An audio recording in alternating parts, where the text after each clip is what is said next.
Eletti 3 karigi ewlenin tal-amministrazzjoni tal-Partit Laburista wara votazzjoni interna fih dan il-Partit Laburista bis-sem ta' 95% tad-delegati. Il-Ministru għall-Affarijiet Barranin Ian Borge ġie konfermat bħala deputat mexxej għall-affarijiet tal-Parlament b'95% tal-voti sabiex awtomatikament jinħatar deputat Prim Ministru fid-dawl ta' riżenja ta' Chris Fearn. Malli ġie elett Ian Borge qal li din l-elezzjoni timmarka fażi importanti fit-tiġdid tal-Partit Laburista u rrimarka fuq il-parteċipazzjoni qawwija mid-delegati f'dan il-proċess demokratiku stqarri li jħossu mċekken quddiem il-vot qawwi ta' fiduċja fih.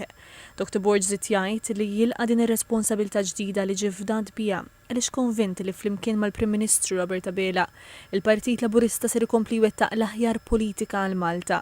Żied jgħid li fl-istess ħin il-Partit Laburista ser ikompli jtejjeb fuq in-nuqqasijiet li wettaq sabiex finalment jibqa' l-akbar forza politika f'Malta.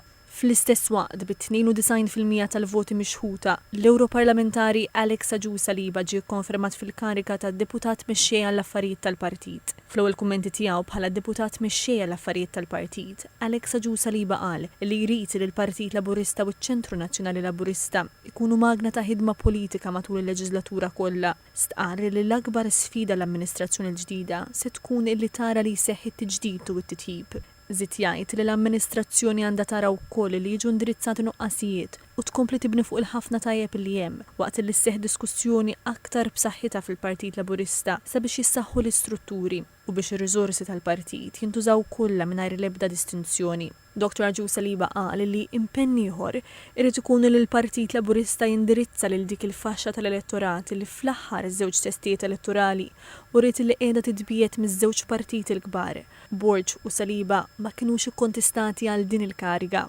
Għal-kariga ta' President tal-Partit Laburista ġie elett Alex Sheberaz b'51% tal-voti, 14 il-vot aktar minn Norma Saliba.